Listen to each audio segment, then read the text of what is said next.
Pequenos gestos e realmente ação dão resultado. Como eu já tinha começado capoeira, eu achava aquilo fantástico, porque eu podia tocar, eu podia lutar, eu podia me colocar, né? Eu achava que mais gente tinha que ver aquilo. Essa galera tem uma condição de guerreiro, de luta muito forte. E se eles tivessem esse desafio, o resto viria automaticamente. Ele fez minha vida mudar. Sempre está ali motivando, fazendo com que a gente caminhe pelo lado certo. Dessa forma, você vai transformando esses meninos em protagonistas da história deles. Vai buscando a sua vitória. A hora ela vai chegar. Minha escola de capoeira nasceu dessa vontade. Eu despertei o guerreiro dentro delas. Daí veio junto a autoestima, a resiliência, a motivação. Somos poucos, mas podemos cuidar de muitos. Quando a gente dá condição, elas vão à luta. E daí o otimismo aparece todo dia e em todo mundo. Olá, boa noite a todas e todos. Bem-vindos à última mesa de hoje, 5º dia da 20ª Bienal Internacional do Livro Rio, que vai até domingo, dia 12, aqui no Rio Centro, com transmissão pelas redes, transmissão online pelas redes da Bienal. O assunto que a gente vai discutir agora ganhou uma dimensão gigantesca com a pandemia. Além do horror da doença, que já matou mais de 5 milhões de pessoas no mundo, arrasou economias e deixou um rastro de desemprego, além de vários outros problemas com que a gente vai levar muito tempo para lidar, a Covid-19 trouxe um efeito colateral brutal, né? Uma explosão de medo, angústia, ansiedade, insônia, dor, cansaço. Agora que o mundo está começando a retomar, mais ou menos, as atividades presenciais, outros dilemas surgem na vida da gente. Euforia, insegurança, culpa, um sentimento de inadequação, né? Parece que a gente não encaixa direito no mundo mais.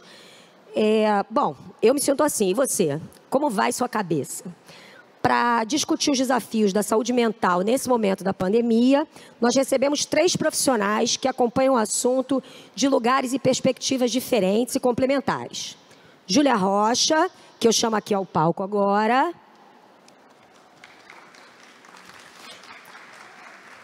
A Júlia é médica, escritora, colunista do UOL e cantora. Por 10 anos, ela foi médica de família e comunidade, experiência que inspirou esse livro lindo aqui, cor-de-rosa, Pacientes que Curam, o cotidiano de uma médica do SUS, lançado recentemente pela editora Record. A Júlia vai autografar o livro depois, tá? Da mesa, então fiquem atentos, é aqui pertinho, na praça de autógrafos. E ela também preparou uma surpresa pra gente no fim da mesa, vamos aguardar. Para enriquecer a nossa conversa, recebemos virtualmente Geni Nunes, que é mestre em Psicologia Social pela Universidade Federal de Santa Catarina. Cadê a Geni? Está ela aí à esquerda.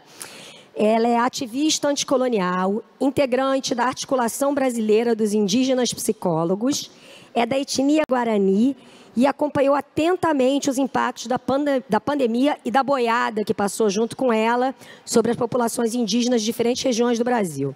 Ela também é autora de um livro infantil, Jati, Jaterê, o Saci é Guarani, lançado em esquema de autopublicação, como e-book no começo da pandemia, para arrecadar fundos para a aldeia Morro dos Cavalos, em Santa Catarina. Para completar nossa mesa, também virtualmente, recebemos aqui o psicanalista, escritor e professor do Instituto de Psicologia da USP, Christian Dunker. Ele é autor de 11 livros, entre eles recentes, Uma Biografia da Depressão, pela editora Paidós, A Arte da Quarentena para Principiantes, da Boitempo, O Palhaço e o Psicanalista, pela Planeta, Neoliberalismo como Gestão de Sofrimento Psíquico, da autora Autêntica. Já ganhou 2 prêmios Jabuti e foi um dos profissionais que mais debateram e refletiram sobre saúde mental desde o começo da pandemia, seja em artigos, livros, lives e no YouTube. Sempre com clareza, sem ceder à superficialidade. Bom, essa conversa vai ser mediada por mim. Meu nome é Fátima Sá, eu sou jornalista, supervisora de conteúdo audiovisual. E antes eu queria avisar 2 coisas. A primeira é que a gente vai ter espaço para perguntas do público no fim do debate.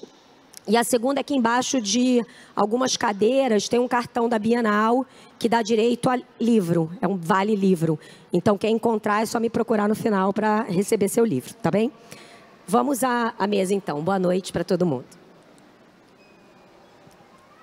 A primeira pergunta que eu faço é uma pergunta para os três, tá bem?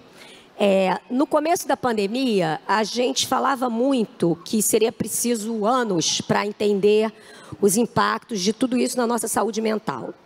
Em uma biografia da depressão, o Christian cita um estudo que diz que a depressão subiu 90% durante a fase da quarentena e o uso de antidepressivos e antiansiolíticos subiu 35,5%. Ao mesmo tempo, ele diz que não ter que sair de casa foi um alívio para muitos depressivos. Passados quase 2 anos, desde que tudo isso começou, ainda é preciso esperar ou já é possível saber o que esse cenário está fazendo com a nossa cabeça? Eu queria começar primeiro pelo Christian e depois passar para a Geni e para a Júlia. Christian, vai daí, por favor. Obrigado, gente. É uma grande satisfação estar com todos, discutindo nesse momento tão agudo, situação da saúde mental. E eu começaria dizendo que a gente teve ganhos e perdas, sim, nesse período. Por exemplo, a gente aprendeu a valorizar mais a liberdade, uma vez que a quarentena e as restrições de circulação impuseram essa restrição a nós. A gente aprendeu a valorizar mais o cuidado que a gente recebe dos outros, a gente pode dar. E a gente aprendeu a valorizar mais a nossa saúde mental, a olhar mais para isso. Tá? Então, uma situação adversa como essa, ela gerou, ela iluminou algo que já era uma preocupação antes e que eu acho que está ficando aí como um primeiro salto dessa travessia tão longa, tão difícil que foi a Covid. Tá? Vimos também a importância das políticas públicas de saúde, a importância de como elas poderiam ser mais convergentes, a importância do SUS, a importância dos profissionais que tiveram aí se dedicando ao enfrentamento da Covid e que sofreram consequências, eu diria assim, bastante graves na sua vida psíquica. Esse balanço começa agora a ficar um pouco mais claro e eu acho que ele tem, não sei a opinião de vocês, mas ele tem ganhos e perdas. Né? Foi uma experiência duríssima, com luto, com um trauma para muitas pessoas, mas que é também um convite para a gente se refazer, para a gente se reconstruir, para a gente juntos pensarmos uma nova etapa, um novo capítulo aí do Brasil, né, e da existência de cada um. Geni, o que você acha disso? Boa noite, um prazer estar aqui com vocês. Te ouvindo fazer essa pergunta, querida, eu estava pensando muito no que Butler comenta, né, dessa diferenciação entre vulnerabilidade e precariedade, porque eu acredito que sejam duas dores distintas, embora concomitantes, né? Então, essa vulnerabilidade que nos constitui, que faz parte da vida, né, é um tipo de demanda que a gente sempre tem para lidar, as doenças, né, essa possibilidade mesmo da fragilidade do nosso corpo. Agora, a precariedade é uma vulnerabilização induzida, digamos assim, né? Então, nós temos 2 lutos, eu arriscaria dizer, né, em relação a isso tudo que a gente tem vivido, né? Ao mesmo tempo, essa angústia em relação à nossa precariedade diante dessas doenças, né? Quanto também essa violência induzida, né? Especialmente pela gestão atual do governo, mas que vem já desde muito tempo no nosso território, né? Produzindo a morte também, né? Então, são violências distintas que coincidiram, né? E que demandam da gente aí uma criação de ferramentas, de repertórios coletivos para elaborar, que eu acredito que há uma importância, né, de ver essa situação como um processo mesmo, né, que não está no fim, mas está em uma outra etapa, né, e entender como um processo pode nos auxiliar, inclusive, a não ter esse afã, né, esse ímpeto de encerrar esse processo que a gente sabe que ainda segue aberto, né. Então, é um pouco nesse sentido, assim, né, que eu vejo essa questão. E eu acredito que também, né, os aprendizados que nós tivemos com essa situação se deram apesar da violência, né, apesar dessa situação, né, e não por conta dela. Então, isso tudo muitas vezes é muito desafiador de elaborar, né? E eu acredito que esses espaços são meios da gente acolher esse processo todo de forma coletiva. Júlia. Olha, eu acho que a gente está trocando o pneu do carro com o carro andando. Então, a gente está produzindo o saber científico a respeito do que a gente viveu e vive com essa pandemia enquanto ela acontece. Muito do que a gente fala, e nesse sentido, são suposições, né? Assim, a gente ainda não tem mensurado de forma científica o estrago que representou tanto o isolamento quanto a exposição forçada. Mas eu percebo que, e isso é muito intuitivo, é bem da minha prática, do meu olhar para o mundo, eu percebo que existe uma cereja do bolo nesse adoecimento psíquico que eu chamaria dessa sensação de desamparo. Desamparo da coletividade, né? Especialmente da instituição, o governo federal, né? Que usou do seu poder político, econômico, para deixar que algumas vidas se fossem. E isso é muito violento. Então, eu percebo que hoje a gente está doente da forma como a gente deveria estar. Estar triste hoje, estar revoltado, estar angustiado, estar ansioso, estar com as suas emoções de forma avassaladoramente abaladas, é sinal de que a gente tem saúde psíquica para perceber o mundo, a realidade, e entender que é assim que a gente deve reagir. Talvez o fruto menos amargo de toda essa conjuntura seja a possibilidade da gente encontrar uma luz no fim do túnel chamada organização política. Talvez o que vá ser frutífero num balanço dessa situação, seja que a gente pode politizar o debate. Essas mortes não aconteceram porque Deus quis, essas mortes não aconteceram porque foi uma fatalidade. Foi intencional, foi um assassinato, foi um genocídio, e a gente precisa dar esse nome, né, para que as pessoas não achem que elas estão tristes, chateadas, adoecidas, porque elas são fracas, porque elas não deram conta do recado, porque faltou terapia, porque faltou atividade física, porque faltou... Não faltou nada a elas. Sobrou uma crueldade institucionalizada que foi capaz de passar um rolo compressor sobre a sociedade brasileira e fazer com que o nosso país tivesse um percentual de mortes que ele não precisaria ter tido.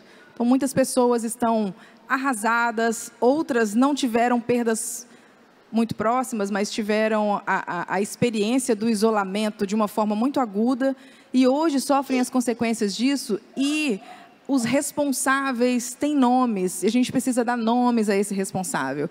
A gente não está triste, não é por falta de fluoxetina, de sertralina, de bupropiona, a gente está triste porque tem um governo que lucra e tem uma classe que lucra com o nosso desespero, com a nossa miséria, com a morte dos nossos irmãos, dos nossos afetos. Bem.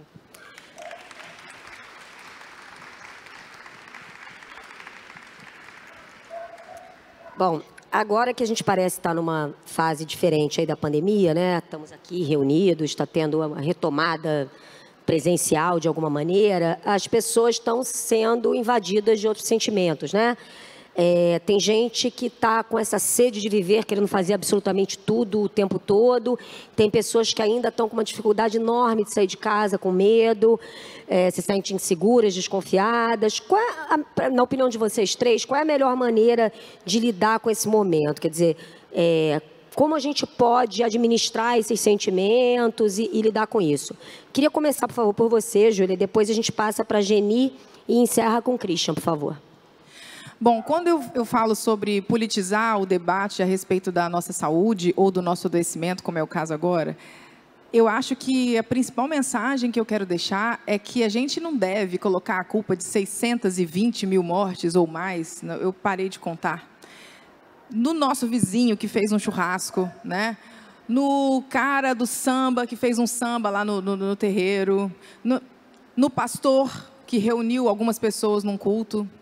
Porque é muito pesado para a gente, como indivíduo, como cidadão, tomar uma decisão que precisaria ter sido centralizada. A gente não pode ficar com mais esse peso, é muito injusto. Hoje a gente vive uma situação que é muito diferente do começo. A gente está numa situação privilegiada em relação a conhecer a forma como esse vírus se espalha. A gente está numa situação privilegiada porque nós temos diversas vacinas. E aí eu quero ressaltar aqui uma coisa muito importante, que a gente tem vacina graças à luta e à organização popular. Porque se a gente voltar, fizer um exercício de memória lá no começo do ano, a gente vai lembrar da Pfizer, vai lembrar dos e-mails não respondidos, vai lembrar da negligência em relação aos EPIs para os profissionais de saúde na ponta da assistência. Então, se a gente fizer um esforço, a gente vai lembrar que a vacinação começou a andar quando o povo organizado foi para a rua para brigar por vacinação. Então, se hoje a gente tem uma situação melhor, foi porque o povo lutou. E só na luta o povo conseguiu melhorar a situação, que ainda é muito difícil, mas que é infinitas vezes melhor do que lá no começo do ano. Então, eu tenho feito o exercício de não individualizar essa responsabilidade. Hoje, a informação está bastante disseminada. A gente sabe que é um vírus essencialmente respiratório, que a chance de eu pegar esse vírus, a não ser respirando o mesmo ar que sai do pulmão de outra pessoa, é 10 mil vezes menor do que a chance de pegar a partir da respiração. Então, é seguro que eu faça pequenos passeios. É seguro que eu esteja com pessoas conhecidas ou que eu tenha crie uma certa bolha de segurança e que esteja com essas pessoas ao ar livre, usando máscara. Só que não sou eu que vou criticar o músico que passou perrengue essa quarentena inteira de fazer um som para poder ganhar a sua grana no bar da esquina. Então, cada um vai saber de si. Já que a gente está numa nau sem rumo, né, é o que virou esse país hoje, a gente precisa também ter uma sabedoria para olhar para essas sutilezas, né? As pessoas estão adoecidas em casa, as pessoas estão deprimidas, as pessoas estão pensando em se matar, essa é a realidade, as pessoas estão aumentando a dose dos seus medicamentos, as pessoas, mesmo com doses dobradas, não estão se sentindo bem, porque não é falta de medicamento, a dor delas não é sobre falta de medicamento.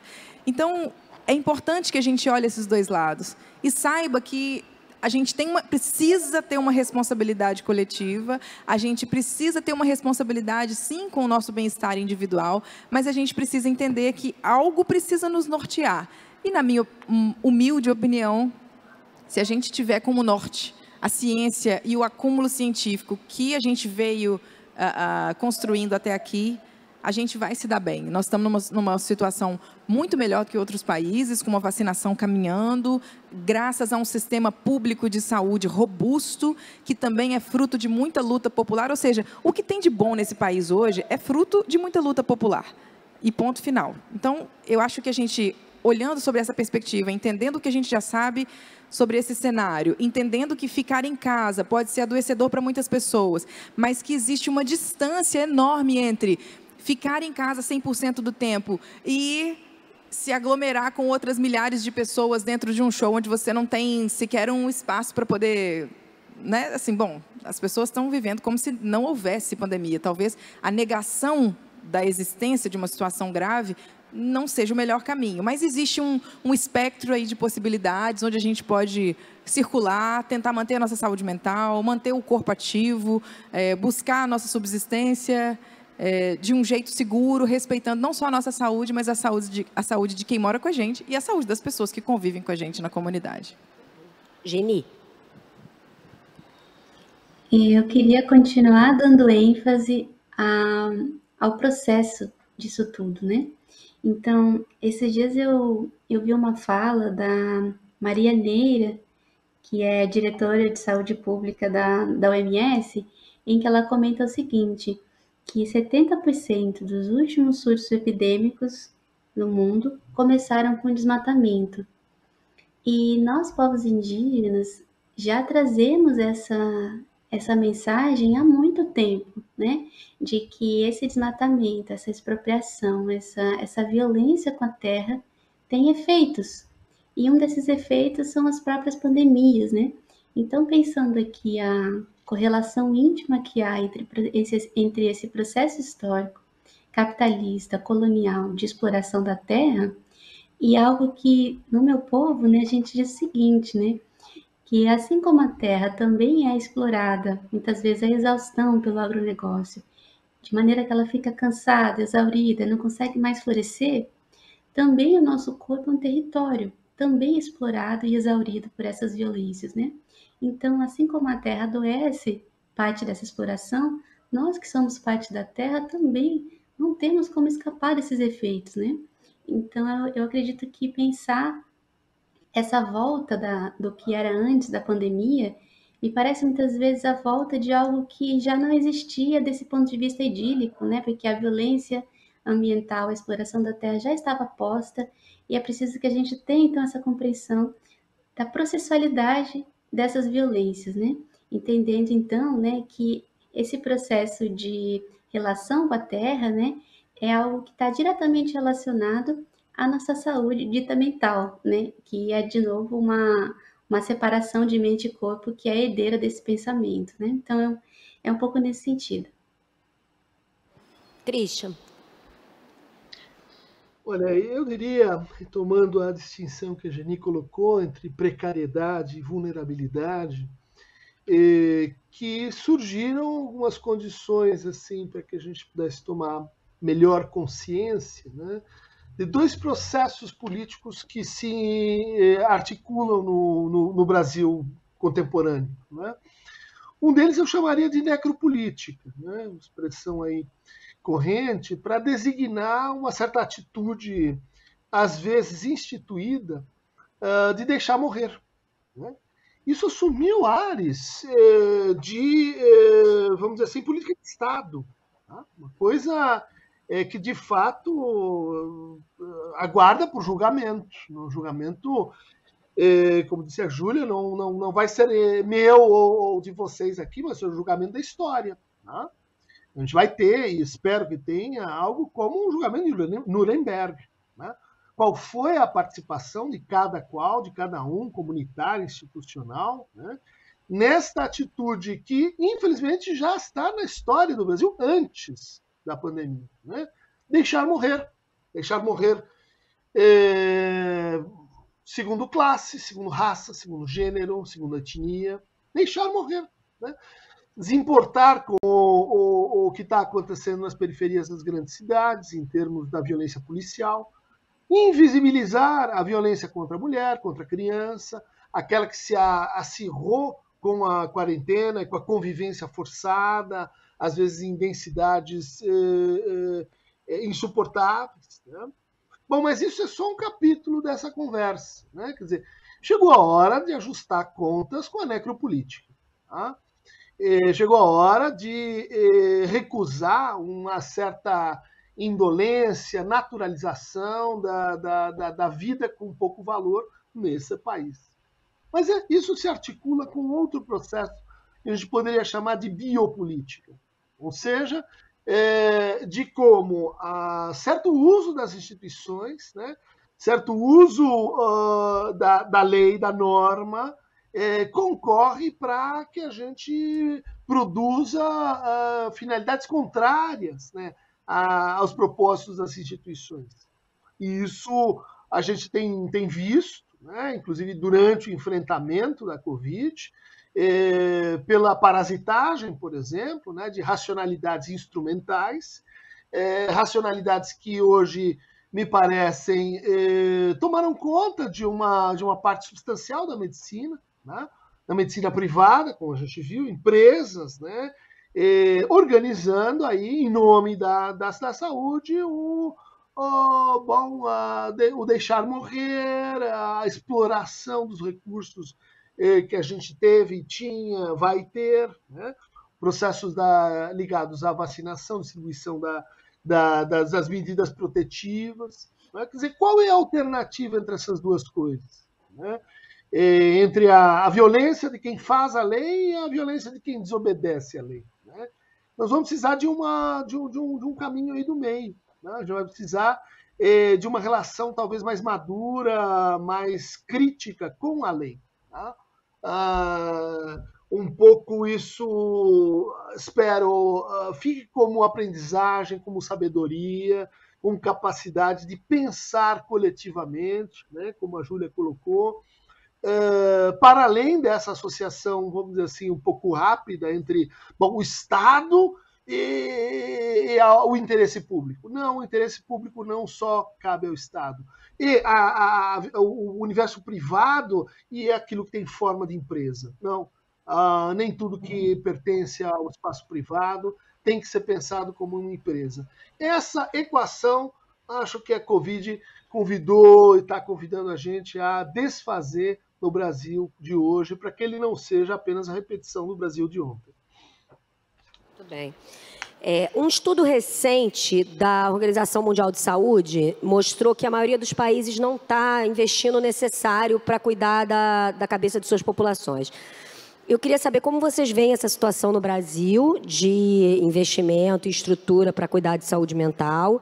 Proponho que a gente comece pela Júlia, né, que passou 10 anos dentro do SUS, e depois a gente pode seguir aí pela Geni, que pode trazer para a gente, por favor, uma perspectiva específica aí da situação indígena, e aí a gente segue com o Christian, tá bem? Júlia.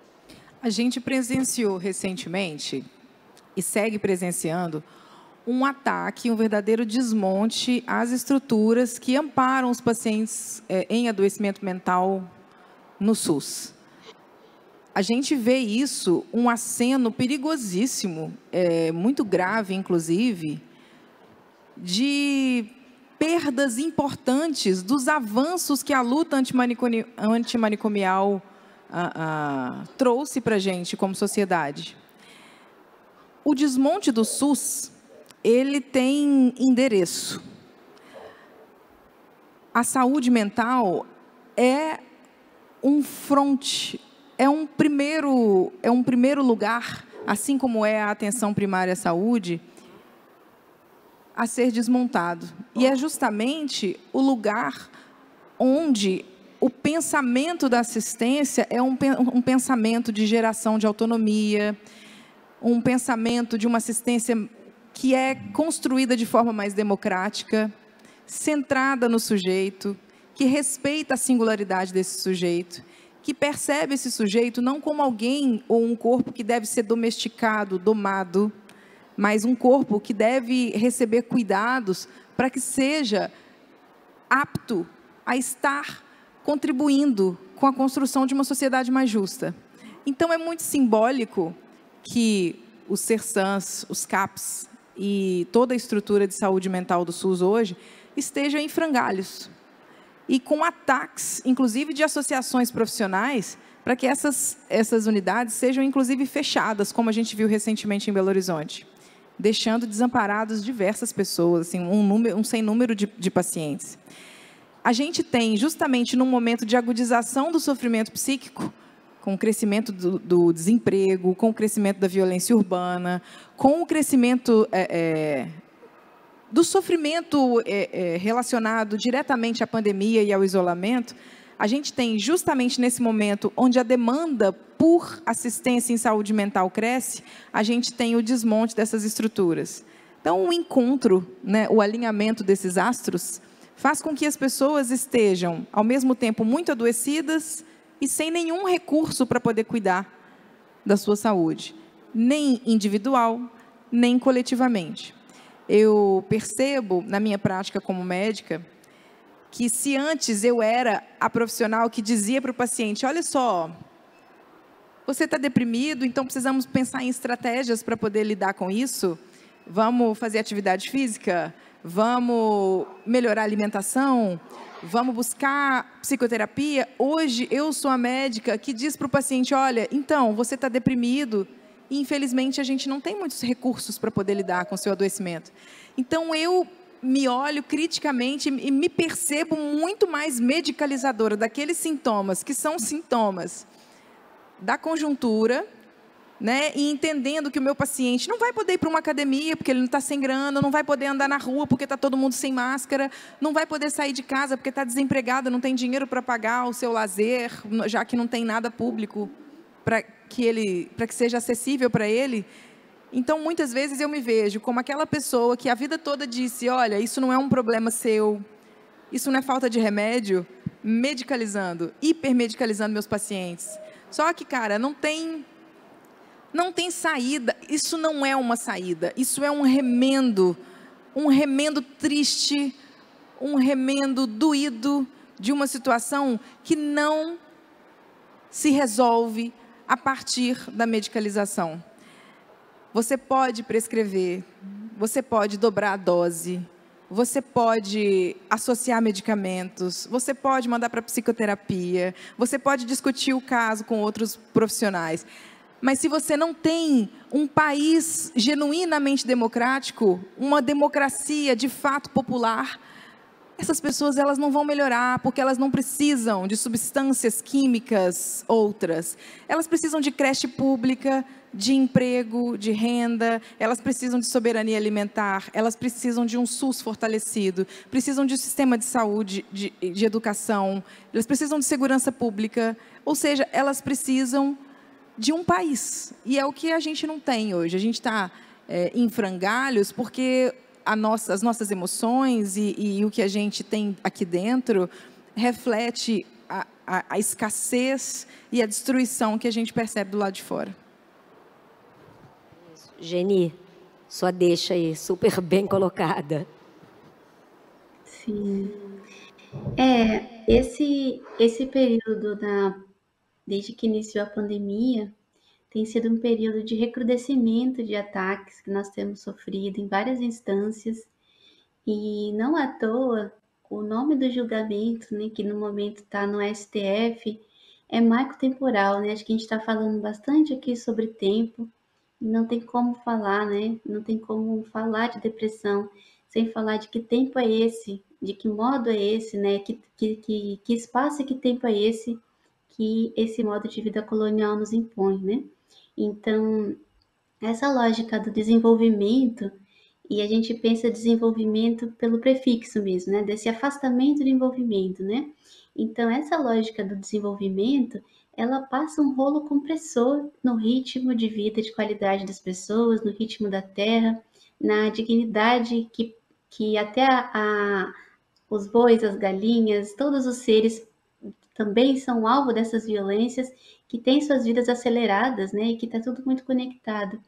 E para nós, então, né, em vez de pensar a saúde ou um projeto civilizatório como algo da ordem do desenvolvimento, do progresso linear, né, nós pensamos no envolvimento, no sentido de que é na qualidade do vínculo que a gente tem consigo mesmo, com as outras pessoas, com a terra, que reside a nossa saúde, ou a sua ausência, né?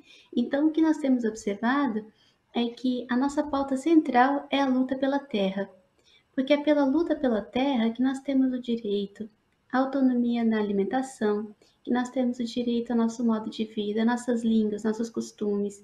Então, essa narrativa de que o Brasil foi descoberto, né, que ainda é bastante presente nos currículos e no imaginário popular, né? O que nós temos dito é que o Brasil foi inventado.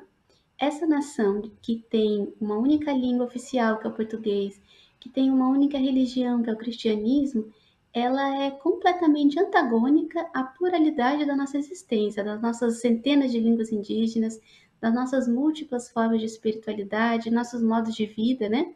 Então, a nossa diversidade, a existência de várias nações indígenas são vistas, né? Isso é visto como o inimigo dessa nação única, essa nação que se estrutura naquilo que a gente chama de sistema de monocultura, né?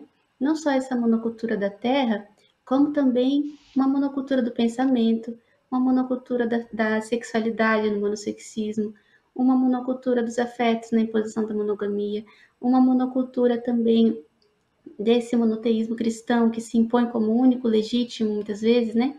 Então, todas essas violências se conectam de maneira que a gente reafirma, né? Sem o direito à terra, não há o direito à vida, não há o direito ao envolvimento saudável, né? Então, nós fazemos a nossa luta muito a partir dessa noção, né? De que esse pacto colonial, de que essa nação Brasil e até algo que eu lembro que me ensinaram que o verde e amarelo da bandeira do Brasil era da floresta, e eu achava bonito na época. Depois eu soube que o verde e o amarelo são homenagens às casas de Portugal ainda, né? Então, toda essa nação de monocultura é uma homenagem à violência colonial, né? E eu acredito que o primeiro passo para reparar isso tudo é reconhecer, né? Reconhecer que essa violência, que essa ferida está aberta, né? De que não é possível a gente estar saudável se o próprio alimento que a gente consome, as próprias condições de trabalho, o lugar onde a gente vive, né? E também o modo como a gente morre está perpassado aí por essa relação agrotóxica, né? Que é como a gente chama esse modo de vida colonial. Christian. Opa, eu talvez faria uma contribuição, né? No sentido assim de distinguir inicialmente essa experiência que a gente está passando, que em grande medida é uma experiência que tem um diagnóstico que está aqui sendo montado. É Brasil, né? Nós estamos sofrendo de Brasil, ou da falta dele, né? Mas dentro disso, eu acho que temos que distinguir duas experiências um pouco diferentes, mas que andam juntos. Uma são os transtornos, são os sintomas, são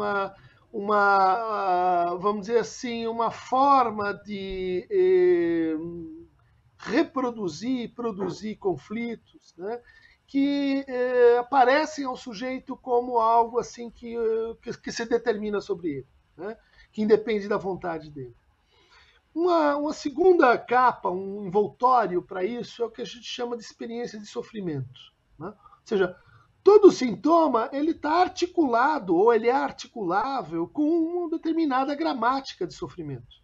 Há sintomas que, inclusive, não se associam com o sofrimento próprio do sujeito, mas daqueles que estão em volta, por exemplo, da sua família, né? O sofrimento, ao contrário do sintoma, ele tem uma alta, assim, um alto contágio, ele passa, né? Se eu estou envolvido com uma comunidade, se eu me sinto pertencente a um determinado território, eu faço parte de uma rede, eu sofro em conjunto com as pessoas que estão nesse coletivo, né? O sofrimento é uma experiência coletiva, o sintoma é uma experiência individual, né? O sofrimento depende de como a gente o reconhece. O sofrimento depende de como a gente fala dele, de como a gente narrativiza ele, de como a gente coloca ele numa determinada história. Por isso, ele é reversível por operações de palavra. Ele é reversível por operações de cuidado, de acolhimento, né?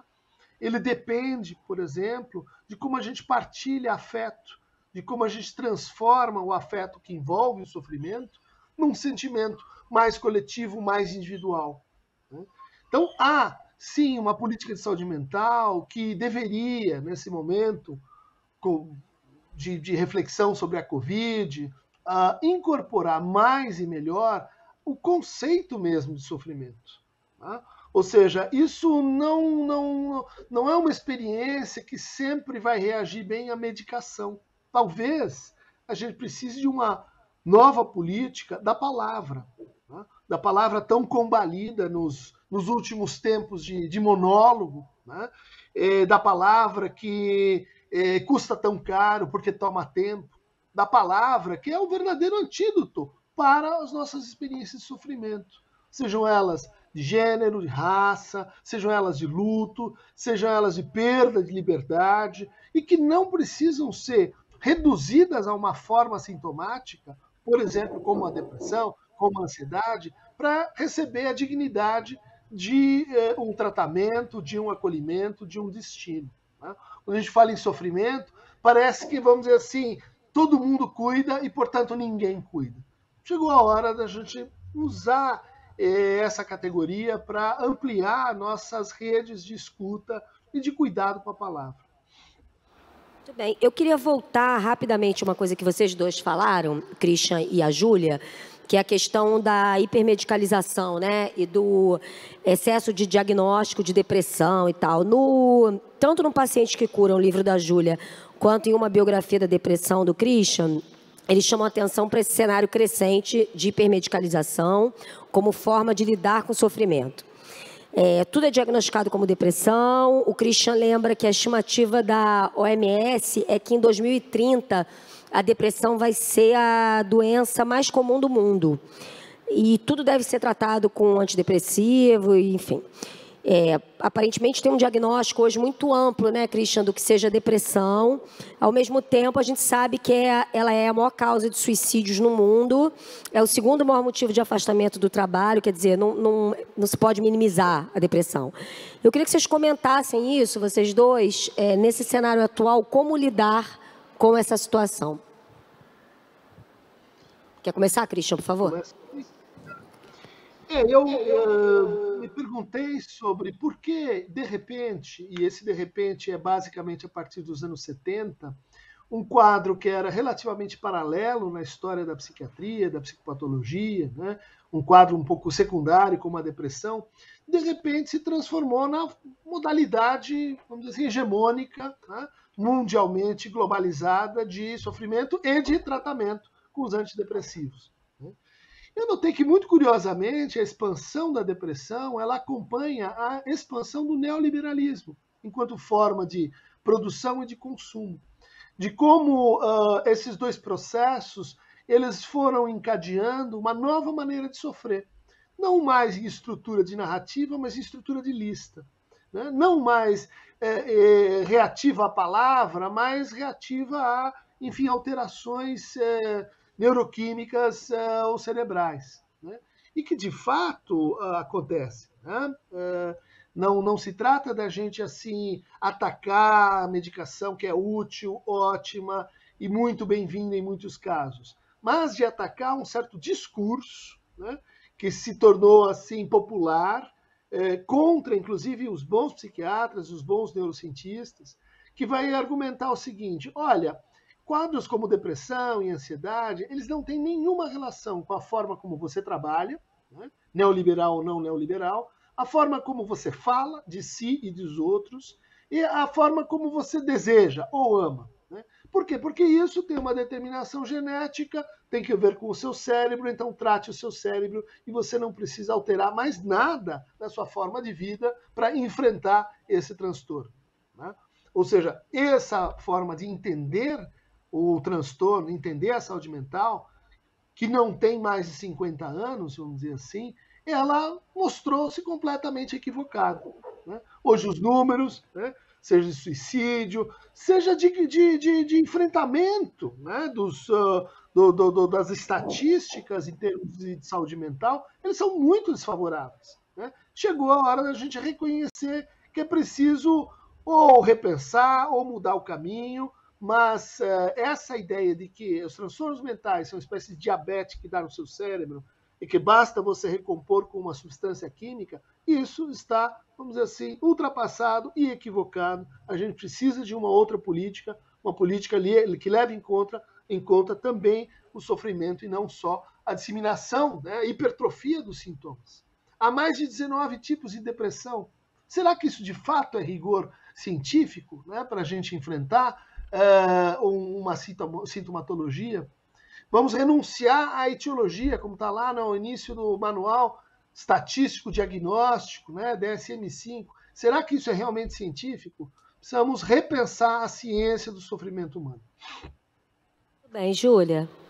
Apesar da gente ter essa impressão de que é inadequado, Christian, e eu concordo muitíssimo com o que você disse, é inadequado, sim, dizer que é tudo uma questão bioquímica e que basta que você encha o seu cérebro de inibidores da recaptação de serotonina ou outros antidepressivos para que você se sinta melhor.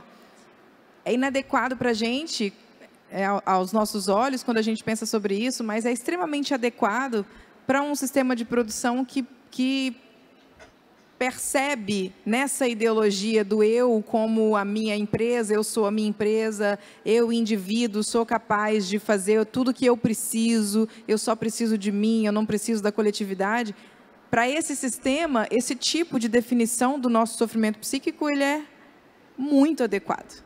Porque para solucioná-lo, eu não preciso de mudar as coisas, eu preciso tomar um comprimido, que inclusive esse mesmo sistema fabrica, distribui e me incentiva a tomar. Eu acho que, bom, pelo menos eu penso que o caminho, uma saída, seja a gente pensar sobre isso. Eu vou passar à frente, então, uma pergunta aqui que eu tinha planejado para o final, porque acho que ela casa muito com isso que vocês acabaram de falar, que é a questão do tempo, né? De que maneira o tempo e a maneira como a gente lida com ele virou uma equação super importante na construção da saúde mental. No início da pandemia, todo mundo falava, né? Agora vamos dar um tempo, repensar. Tinha essa utopia de ressignificar a relação da gente com o tempo.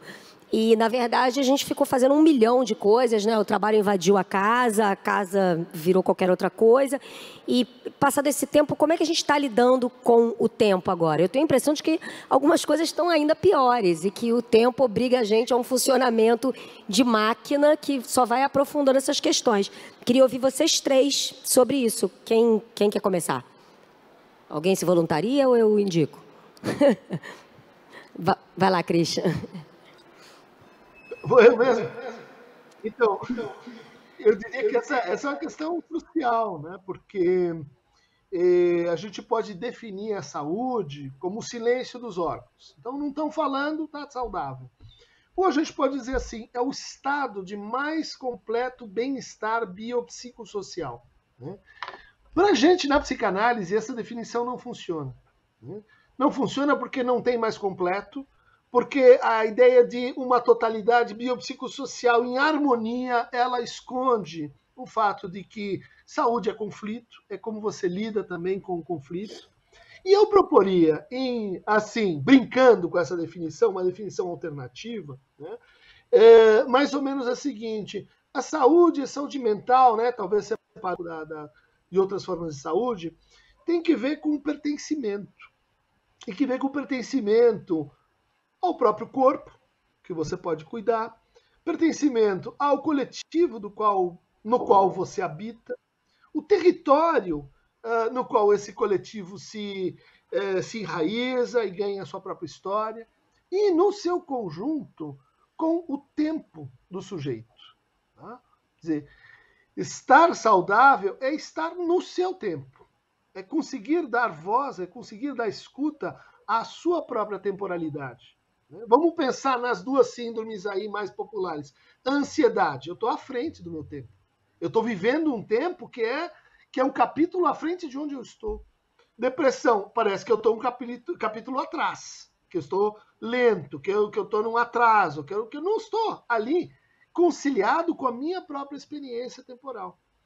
O que a Covid trouxe? Né? Quer dizer, além da acentuação da desigualdade social, ela trouxe uma relação com as telas, que foi de, por exemplo, né, novas formas de trabalho, em que o entregador de alimento ele não consegue nem ver, ele não tem o tempo de falar com quem paga ele.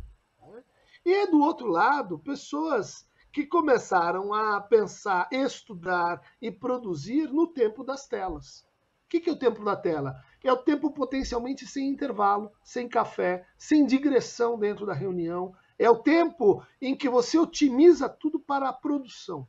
Bom, isso tem um preço. Né? Se a gente quer viver o tempo das coisas, não vamos reclamar que nos transformamos em coisas. E começamos a tratar os outros como coisas. E a gente vai dizer assim, a saúde mental começa por pessoas e não coisas. Né? Sujeitos no seu próprio tempo. Geni? Então, né, eu até comentei sobre o nome do julgamento, né, que é macrotemporal, e eu faço questão de frisar de novo, né, como que pensar o tempo é pensar a saúde, é pensar, né, esses modos de habitar, né, essa nossa época. E aí, pensando um pouco nesse caminho, né, uma questão, assim, falando a partir do meu povo, né, que há um tempo atrás, agora é mais difícil porque há uma série de sanções políticas para isso, mas nós éramos, né, somos categorizados dentro de uma literatura antropológica como povos nômades, né? Só que dentro do nosso povo, a mudança de terra, de lugar, estava diretamente relacionada ao respeito à terra, entendendo então que a terra, sendo viva, também precisava de descanso. Então a gente permanecia um tempo numa terra e depois ia para outra, respeitando esse ritmo, né, da terra. Então, se hoje a gente vê, por exemplo, né, esses alimentos que permanecem imutáveis por anos, né, em sua aparência, isso para mim é extremamente assustador, né, porque a vida é transformação, né, então muitas vezes a gente até utiliza, né, não vamos naturalizar, né, porque se pensa a natureza como algo estanque, parado no tempo, e para a gente é o contrário, né, a natureza é justamente transformação, mudança e fluxo, né, então eu penso que sentir e viver o tempo de uma outra forma é abandonar essa ideia do tempo é dinheiro, por exemplo, né? E até uma frase que a gente escuta bastante, que é assim, a índio só quer saber de terra, sombra e água fresca. E aí a resposta que a gente dá, né, para isso é dizer o seguinte, né? É pouca coisa, terra, sombra e água fresca, né? Talvez se todos nós tivéssemos terra, sombra e água fresca, esse sofrimento não tivesse dessa forma como está agora, né? Então, pensar esse ritmo, né, essa sazonalidade das plantas, da terra, é nos entender como também parte da natureza, né? Então, tem até aquela hipótese, né, que o Freud traz dessa quebra desse narcisismo, né, quando o ser humano se daria conta de que é um animal também, mas eu acredito que essa é uma frustração ainda não realizada, porque o que eu observo é que a maior parte das ciências que nós temos são terraplanistas. Eu até uso como provocação isso, né? Porque se pensa o terraplanismo como algo de um grupo muito específico de pessoas, mas em verdade é terraplanista, a meu ver, essa centralização do humano como começo, meio e fim de tudo, e que coloca sobre essas costas um peso que não se é capaz de carregar, né? Desse sujeito que dá conta de si mesmo, que é individual e que traz o pai, né, gêmeo do mérito e da culpa, ambas muito referentes dessa ideia de centralização do sujeito, né? Como único signo importante de se pensar. E para nós, povos indígenas, o nosso próprio corpo já é uma comunidade, né? Enquanto a gente está aqui falando, nós estamos respirando, precisamos da água, precisamos de afeto, precisamos de rede, precisamos de terra, né? Então, isso tudo nos ajuda a descentralizar esse tempo desses ponteiros, né? Dessa bússola que busca sempre essa questão da ordem e progresso. Júlia? Eu me desconcentrei aqui, porque eu fico escutando a Geni. Eu tenho feito esse exercício. Tempo. Eu tenho feito esse exercício de escutar sem querer responder, escutar só falando, só escutando, sem querer falar. Com relação ao tempo, a percepção que eu tenho é que, individualmente, a gente pode desejar gerir o nosso tempo, mas já faz muito tempo que o nosso tempo não é nosso. Eu, pessoalmente, vivi essa experiência de dizer, não preciso de todas essas coisas, eu vou parar de trabalhar 60 horas por semana e eu vou trabalhar só 50, depois 40, 30, 20, 10. E aí as contas foram chegando e eu percebi que é impossível a gente querer que a solução venha de forma individual. As demandas da vida te chamam para um trabalho cada vez mais sobrecarregado, mais triste, mais doído, mais extenuante. E hoje eu me vejo como uma profissional capaz de atender 5 ou 6 pessoas por dia, mas que precisa atender 8, 10, 12, porque as contas chegam. E aí, Isso mexe muito comigo, me deixa muito, muito tocada, porque ainda falo numa situação que eu tenho, infelizmente no Brasil hoje, se chama privilégio: casa, água limpa, comida, um emprego. E aí eu fico pensando que para a gente construir um jeito diferente de viver, por isso que eu me perdi escutando a Geni, porque de fato o que ela fala toca muito no meu coração. Para a gente construir um jeito de viver, não é possível que seja remendando o que a gente tem o que a gente tem hoje. É preciso que a gente destrua o que a gente tem hoje e coloque outra coisa no lugar. Um outro mundo, onde outros valores sejam mais importantes do que esses que a gente tem hoje. Um mundo onde outras pessoas, novos homens, novas mulheres, novas crianças, novas pessoas idosas, novos trabalhadores, com novos desejos, com novas necessidades, estejam dispostos a construir um tempo novo. Eu não acho que a gente, individualmente, consegue avançar muito. Eu acho que a saída é, novamente, coletiva. Política, né? Certamente.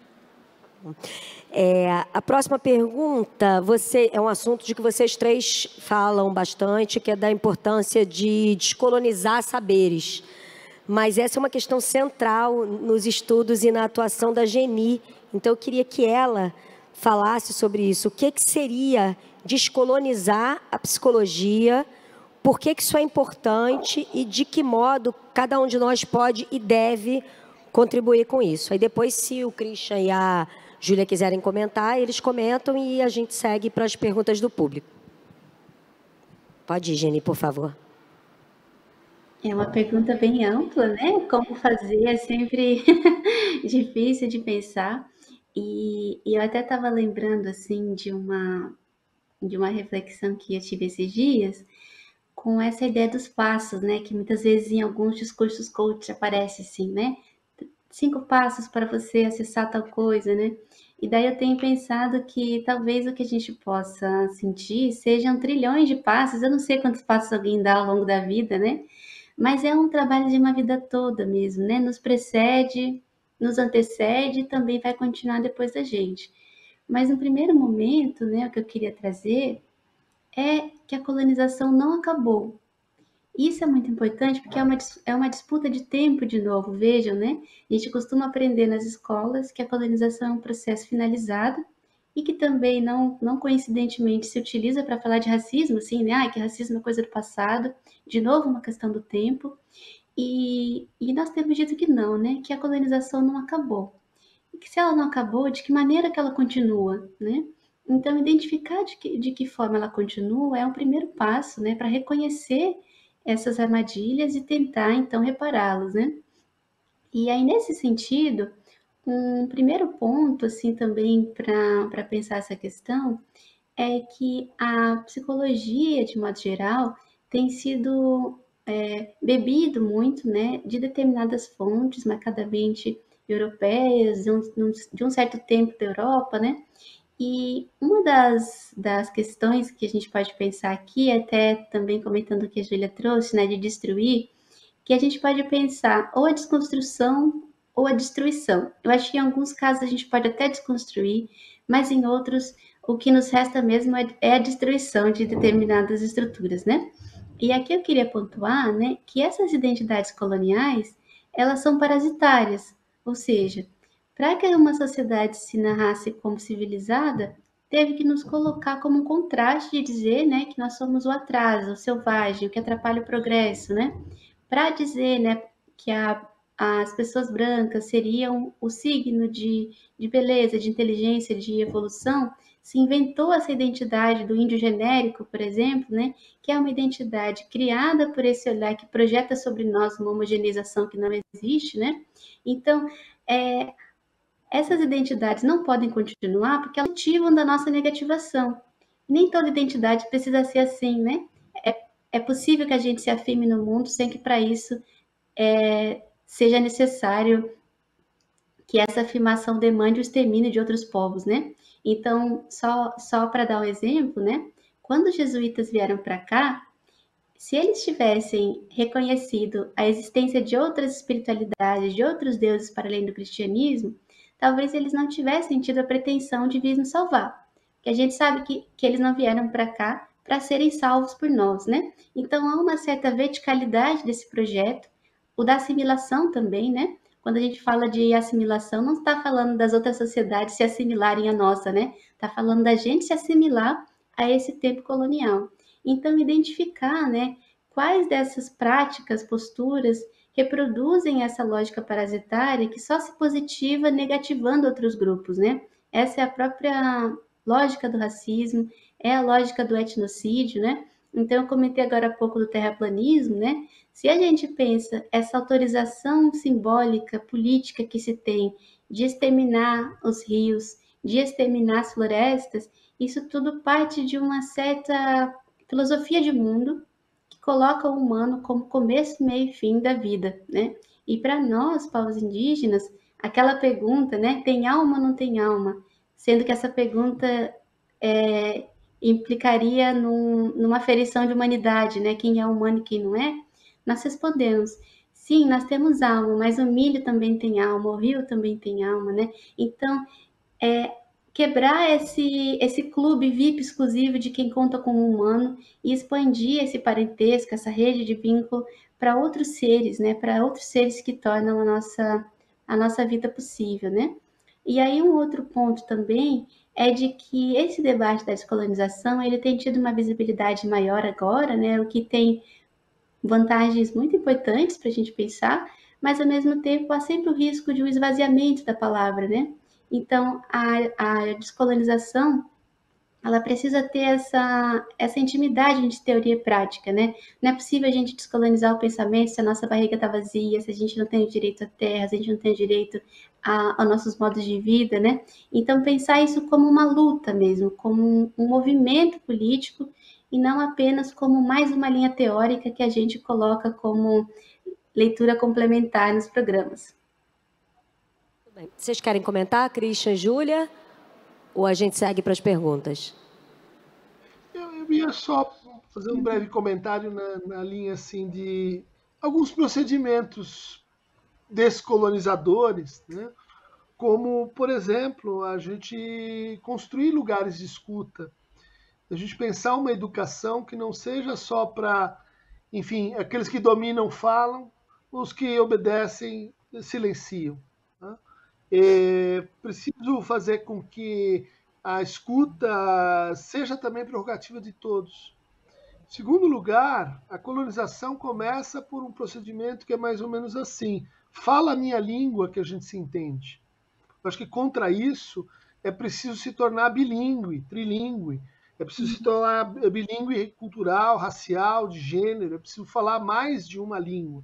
Né? E, em terceiro lugar, é preciso desconstruir o totemismo. Né? Totemismo que veio da Europa, mas que também foi exportado, importado, né? Reconfigurado na Europa, que subsidia o patriarcalismo.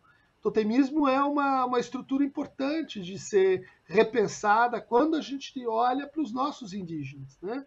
Nem todos eles são totemistas, isso é uma grande contribuição, né, do ponto de vista da relatividade cultural e que a gente ainda não reconheceu. Falar algo, Júlia? Então vamos abrir para as perguntas? Quem quer perguntar algo? A gente está com os microfones aqui do lado. Olha ali, à direita, por favor. Aquela moça ali. Pode levantar, por favor. Tá? Pode deixar que você... Ai, não pode levantar. Bom, boa noite. Eu sou Mirna Teixeira, eu sou professora da Escola Nacional de Saúde Pública da Fiocruz e trabalho na formação, né, dos trabalhadores para o SUS. Esse tema é um tema muito sensível, que a gente tem discutido muito, né, da saúde mental na pandemia. E a minha pergunta é: quais são os desafios e as estratégias que vocês identificam para o pós-Covid? Né? Porque a gente já está, né, nós estamos vivendo ainda uma pandemia, mas provavelmente vai se tornar uma doença endêmica, assim como a gripe. E assim, como é que a gente pode, enquanto SUS, né, principalmente, cuidar dessas pessoas, né, nessa pós-pandemia, principalmente em relação à saúde mental? Obrigada. Você quer endereçar especificamente a alguém ou a gente distribui? Seria mais para a Júlia, mas fico muito feliz se ficarem à vontade de comentar. Tá bom, começa então, Júlia, por favor. Obrigada. Muito obrigada pela pergunta. Eu acho que o nosso desafio maior é fortalecer o SUS, blindá-lo de uma política de desmonte. Eu acho que esse é o desafio fundante da nossa luta daqui para frente. É óbvio que, pensando as particularidades, né, de como a gente vai cuidar da cuca, da cabeça das pessoas, da mente das pessoas a partir de agora, nesse cenário de escassez de recursos e de desmonte, eu penso que a organização política talvez nos traga algumas respostas, mas a gente tem uma potência e uma força a partir da formação e dos profissionais do SUS, que é uma força que hoje está sufocada ou que está talvez precarizada, vulnerabilizada, que depende da gente se organizar de forma de baixo para cima, né, assim, numa organização popular, que garanta esses recursos para que essa força possa mostrar a sua potência. A gente não vai conseguir cuidar das pessoas descolado da realidade. As pessoas, elas estão desempregadas, elas não precisam da gente só. Elas precisam da gente e de mais um tantão de coisa que, nesse cenário político, a gente não tem. Eu fico sendo repetitiva e eu acho que faz algum sentido a gente entender que, sim, a gente tem muitas coisas a se fazer, a gente tem muitas coisas, a gente tem muitas ferramentas e muita potência no SUS e nos seus trabalhadores e trabalhadoras, mas nesse cenário apocalíptico, caótico, a gente não consegue avançar, porque sempre vai haver uma escassez de recursos que vai impedir que a gente consiga trazer a inteligência, a expertise dos profissionais que estão ali, cheios de vontade de cuidar, sem nenhuma estrutura ou com uma estrutura precária, principalmente quando a gente sai dos grandes centros. Então, a minha esperança reside na organização popular e na luta política. Geni e Christian, vocês querem acrescentar algo? Bom, eu marcaria um pouco assim, circunstancialmente, a importância da transição, né? De que a gente tenha tolerância para a retomada das atividades, a gente tenha, por exemplo, cuidado com os lutos pendentes, a gente tenha políticas, né, que auxiliem a retomada da vida das pessoas, considerando o estrago, né, as perdas que aconteceram, né, econômicas, né, as perdas em termos de desorganização de famílias, os órfãos, né, aqueles que ficaram ainda mais desprotegidos a partir dessa situação, né. Mas diria também que é muito importante a gente organizar uma retomada da saúde da família, da saúde da mulher, né. Você tem projetos e programas bem-sucedidos no Brasil e que foram, assim, debilitados, mas eles mostram ideias poderosas, né? O próprio SUS, né? A própria ideia de que a gente tem uma cultura vacinal que hoje coloca a gente em vantagem comparativa com muitos países ditos, vamos dizer, europeus, centro-europeus, civilizados, né? É preciso, assim, um pouco mais de história, né, para resgatar e oferecer linhas de continuidade para as boas experiências que a gente tem em saúde mental, né, em saúde geral. Respondido? Tem mais alguém com uma pergunta do lado de cá, por favor? Oi, boa noite. Meu nome é Rafaela Bruno. Eu queria fazer uma pergunta a respeito dos efeitos da pandemia na geração de crianças e jovens, né? A gente discute muito o que tem sido feito, né, o que aconteceu com adultos, mas essa geração certamente também foi muito prejudicada. Eu queria saber se vocês conseguem discutir um pouco sobre a dimensão desses efeitos, o quanto tempo a gente ainda vai levar para recuperar, e se tem sido pensado algum tipo de proposta, algum tipo de cuidado para as próximas gerações, que certamente vão enfrentar uma nova pandemia no intervalo menor do que entre a gripe espanhola e a Covid, né, que foram as duas grandes pandemias que assolaram o país. É isso, e obrigada pela fala de todos, foi muito bacana. Você quer endereçar a pergunta a alguém específico? Não, aos três. Tá bom. Quer começar, Christian, por favor? Vou tentar ser rápido. A gente tem, de fato, um degrau, né, que está acontecendo nas escolas, das escolas para as universidades, que acentuou a desigualdade que já existia nessa matéria, né? Então, diria que seria muito importante uma política de compensação direta, né, dos efeitos desiguais em termos de ligação com a escola, de ligação com o coletivo escolar, né? E aqui aproveito a oportunidade para reforçar: existe um fundo nacional, né, erigido por ocasião da privatização das telecomunicações, chamado Fundo Nacional das Telecomunicações, tem 92 bilhões de reais, suficiente para informatizar e oferecer banda larga para todas as escolas no Brasil. É inaceitável que a gente tenha passado a pandemia submetendo escolas públicas à ausência de recursos digitais, que se transformaram agora num degrau que separou os jovens e as crianças ainda mais, né? Quer dizer, realmente eu gostaria de saber os responsáveis, os nomes dos administradores desse fundo, que foram completamente irresponsáveis durante essa pandemia, a ponto de maior parte dos jovens de escolas públicas brasileiras ficarem exilados ou sem contato com a continuidade de seus estudos. Geni, quer falar especificamente aí da... Ih, fiquei sem microfone. Você me escuta, não? Quer falar aí especificamente da situação de crianças e jovens, por favor?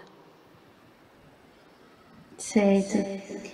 Eu estava lembrando muito daquela frase, né, que em algumas regiões se utiliza, né, que é o que você vai ser quando crescer, né, que é muito associado a esse projeto de que só se é alguém se essa pessoa tiver uma profissão, tiver uma escolarização, né, e do quanto que isso rouba, retira da infância o que há de mais precioso, né, que é esse tempo de brincadeira, do faz de conta, sem que tenha, né, um grande objetivo de lucro ou qualquer coisa do tipo nessa experiência, né?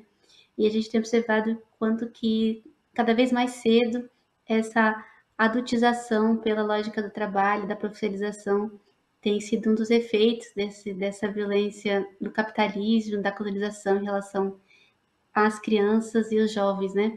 E aí, pensando um pouco nesse sentido, eu tenho observado, né, que o acesso à formação tem sido, nas últimas décadas, uma ponte, né, um caminho para que pessoas que até então não tinham tido acesso por gerações, né, a um salário digno, pudessem acessá-lo, né?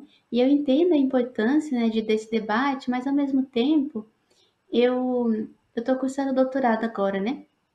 Em nenhum momento eu acho que devo ganhar mais nem menos que uma parteira do meu povo, que uma artesã, né? Eu acho extremamente incômoda essa ideia de que o tanto que alguém merece ter para viver, a sua dignidade de vida, deve estar correlacionada ao quanto de instrução formal essa pessoa tem, né?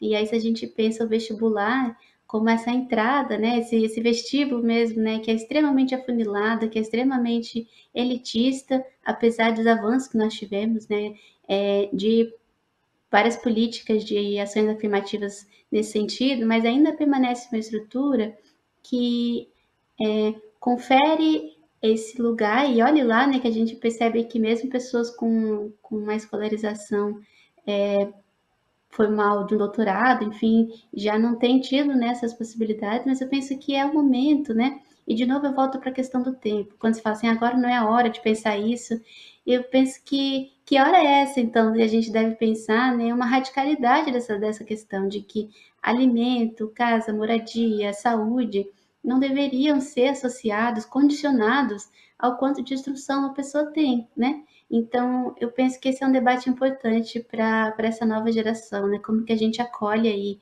essas angústias, né? Essas questões todas, não reforçando essa lógica da meritocracia, né? De quem merece viver melhor por ter mais instrução. Isso, Júlia.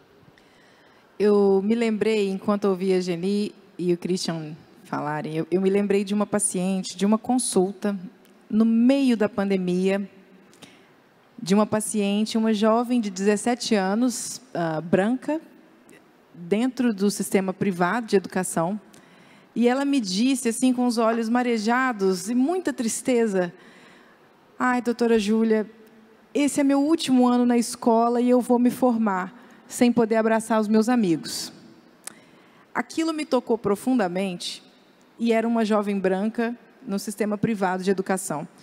O que eu quero dizer com isso é que não existe uma fita métrica para medir a dor alheia. Então, todos nós sofremos, mas é impossível que a gente olhe para um país desigual como o nosso e não considere inadiável o debate e a luta e o enfrentamento político para conter, para parar o genocídio da juventude negra. Porque foram os jovens e as jovens negras e as crianças negras nas periferias, na verdade, assim, os jovens pobres e periféricos, que majoritariamente são negros, os que mais sofreram nessa pandemia. Eles não tiveram acesso à escola, não tiveram acesso ao sistema de saúde, viram os seus parentes serem dizimados, os seus mais velhos, suas avós, suas bisavós, serem varridos por um vírus para o qual não se tinha ainda vacina, numa política que colocou essa população já vulnerabilizada, muito mais vulnerável, e hoje ainda sofrem e vão sofrer por muitos anos as consequências desse genocídio. E eu fico pensando, né, vendo recentemente as estatísticas a respeito do Enem, né, de como era e de como ficou. Então, a gente tem uma universidade cada vez mais branca e mais rica. Isso é uma tragédia. Isso é uma tragédia para a diversidade, da pluralidade que deveria ser o ambiente da universidade. Nós não temos ainda, e é óbvio isso, porque a gente está vivendo esse momento, a gente não tem noção do impacto, da gravidade disso na vida das pessoas. A gente vê o sofrimento de forma aguda, mas a gente não sabe o que a gente ainda vai tropeçar e cambalear por muitos e muitos anos pela frente. Eu, conversando com a Fátima antes da gente entrar para conversar aqui na mesa, eu dizia para ela que, assim, até aquelas pessoas que estão no samba, que estão aglomerando no show, que vão para o estádio de futebol comemorar, mesmo elas estão em frangalhos. Não tem ninguém que passou por tudo isso incólume, né? Eu respeito e quero dizer que acho legítimo todo o sofrimento e toda a dor que é compartilhada, mas eu acho que, como sociedade, a gente precisa enxergar essas crianças, que se não foram mortas pelo fuzil do Estado, estão sem saúde, sem educação, sem segurança, sem seus avós, muitas vezes sem seus pais, abandonados numa situação de profundo desamparo. Experienciar o desamparo é muito sofrido, é muito doído. Essas pessoas, quando a gente tiver um país de novo, quando a gente tiver varrido esse fascismo criminoso, esse fascismo objeto da face desse país, incluindo os juízes, incluindo os presidentes, incluindo os senadores, incluindo todos os fascistas, a gente vai precisar olhar para essas pessoas e acolhê-las na sua dor. Porque nós, como país, como sociedade, aquelas pessoas que ainda se tocam e se deixam afetar pelo sofrimento do outro, a gente está em frangalhos. Eu eu estou capotando. Eu, como médica, meus colegas médicos, as minhas colegas enfermeiras, psicólogas, nós estamos sobrevivendo. A gente está sobrevivendo há 21 meses. A gente precisa olhar para a nossa dor, legitimar a nossa dor. A gente precisa olhar para a dor dessas pessoas, dizer para elas que a dor delas é legítima, ampará-las na medida do que a gente pode, a partir de uma solidariedade de classe, por que não?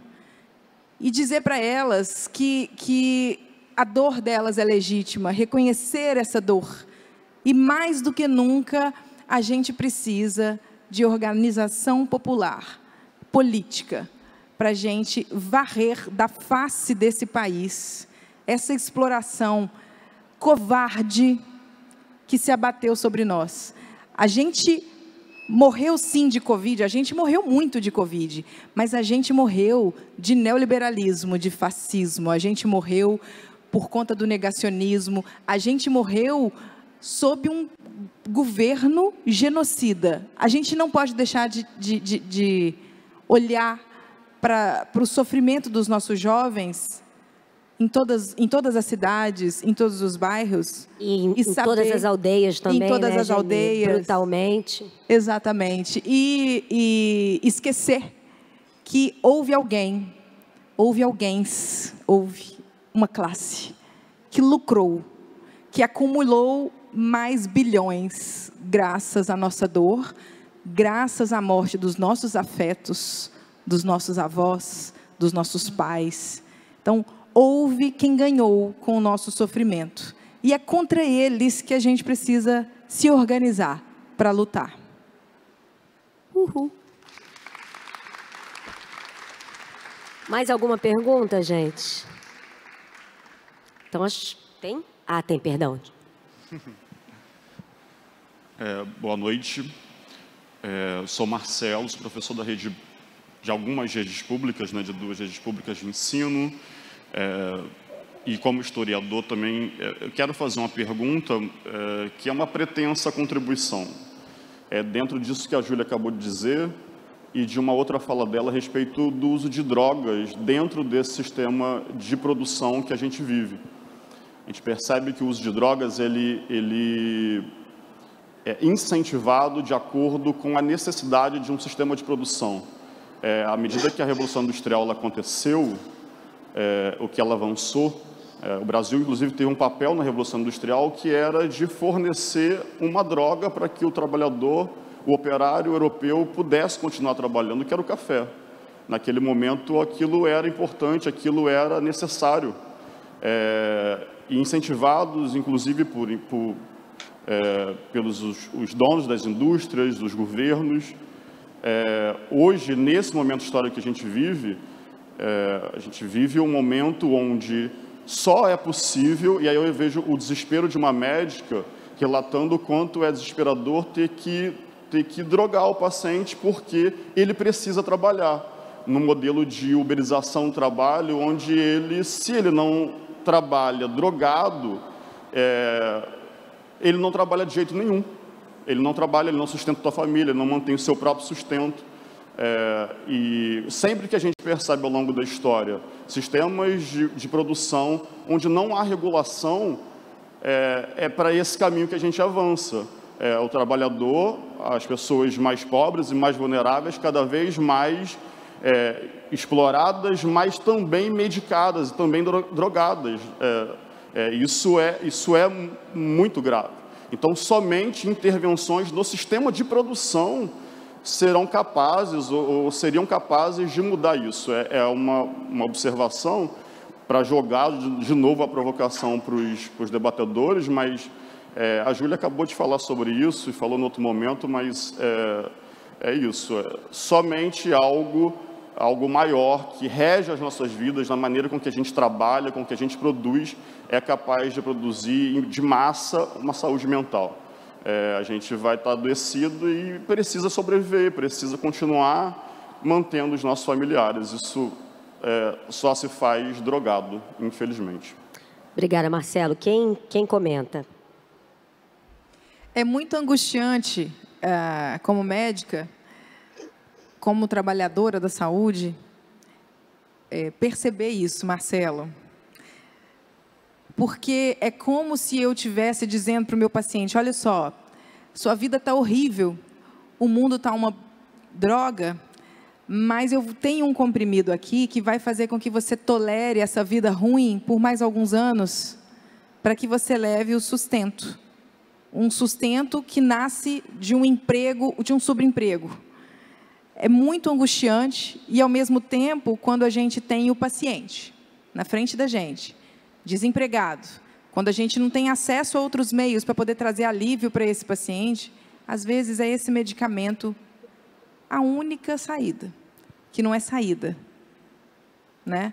E aí me angustia muito, mas ao mesmo tempo me comove e me provoca para a luta. Eu acho que é isso. Alguém mais quer falar? Quer, Geni? Não? Posso fazer um breve comentário, então? Por favor.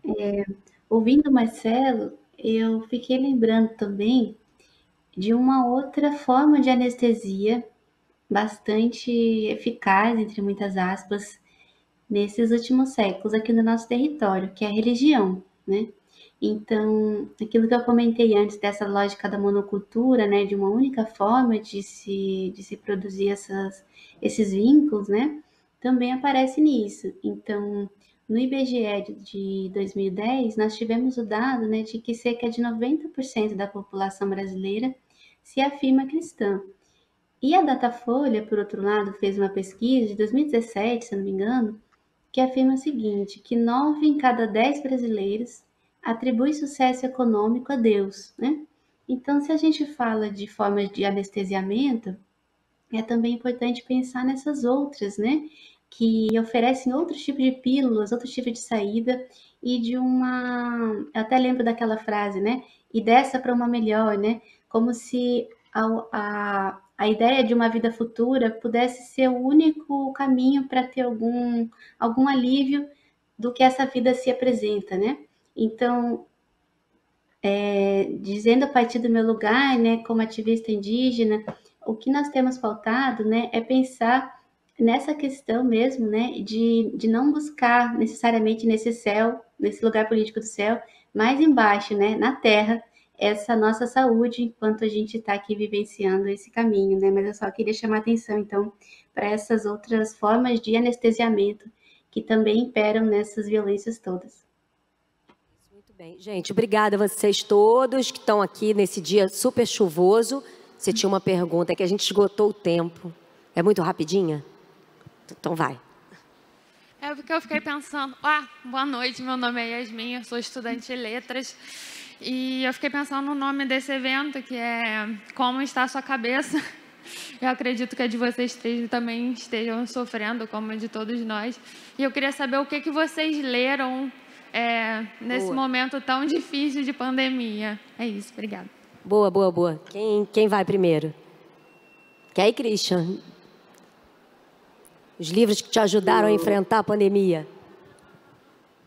Olha, li várias coisas, mas agora que você perguntou, eu iria me referir a um livro chamado A História da Cor Azul, que é um livro que conta como a cor azul, ela foi descoberta, inventada a partir do século XIII, e como a gente acha assim, que a gente confia, né, na existência das coisas pelo nosso olhar, mas também as palavras elas fazem parte direta da nossa percepção, né? Li também vários trabalhos sobre o luto, que foram muito importantes nesse tempo. Geni, o que você andou lendo que você recomenda para a gente? Bom, tem esse livro aqui, que foi o último que eu li, que é Nhambaraité Recoraí, que é de um autor indígena, e até eu queria pontuar que durante a pandemia, nós, escritores indígenas, fizemos diversas publicações em prol das nossas comunidades. Então, é um movimento que a gente tem chamado de literatura indígena, porque, em geral, o que se conhece é a leitura indigenista, né? uma literatura escrita por não indígenas sobre indígenas. E a literatura indígena tem essa autoria, né, do nosso povo. Mas, para além disso, eu sempre gosto muito de ler o Caieiro. É um autor que eu gosto muito de acompanhar também. Eu li O Complexo de Vira-Latas, da Márcia Tiburi. Eu li Camarada, da George Jean. E estou lendo O Patriarcado do Salário, Silvia Frederici. Li um livro do Joel Birman, Trauma da Pandemia do Coronavírus. E li muito estudo sobre Covid. Acho que é isso. Gente, muito obrigada, então, a todos e todas. A gente... No comecinho eu falei que a Júlia, além de tudo, é cantora. E ela preparou uma surpresa, ela vai cantar uma música aqui pra gente. Nem é surpresa, né? Porque eu não posso ver o microfone.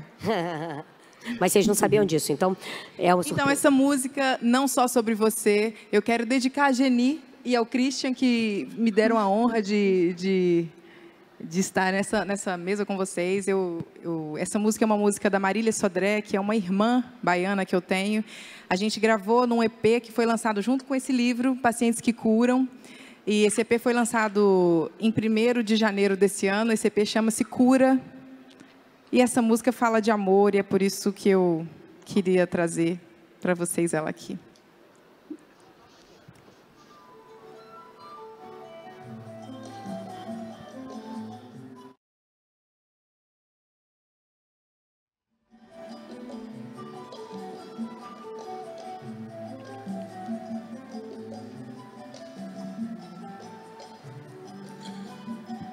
E assim vou começar uma canção, tentando não falar do mesmo assunto. Eu sei, você pensou, lá vem mais uma pra falar de coração, de oração, de união. Difícil não pedir compreensão. O amor sempre foi regra e nunca exceção. Chorar se é por saudade, amor ou amizade sempre deu boa canção. E se eu te disser que o amor não é conversa saturada, que amar se estende muito mais que uma palavra, um gesto de carinho, olhar a mata e não só o ninho, sempre gera flores raras.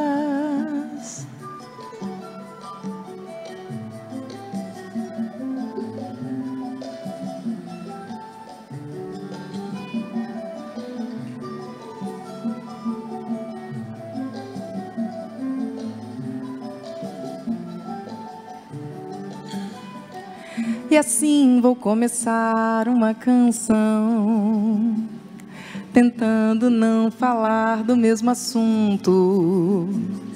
Eu sei, você pensou, lá vem mais uma pra falar de coração, de oração, de união. Difícil não pedir compreensão.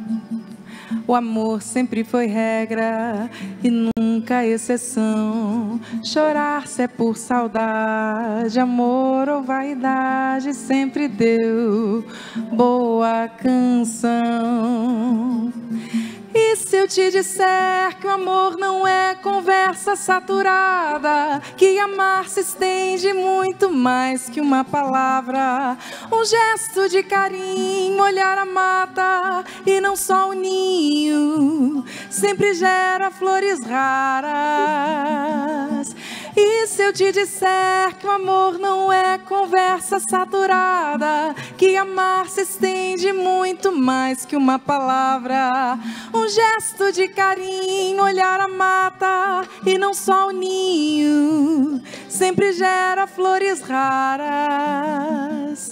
E assim, mais uma vez, é o amor que nos cura.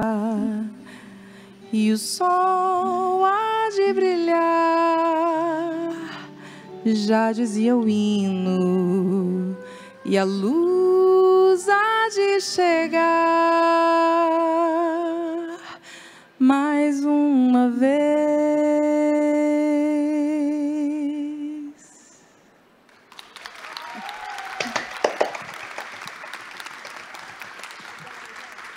Obrigada.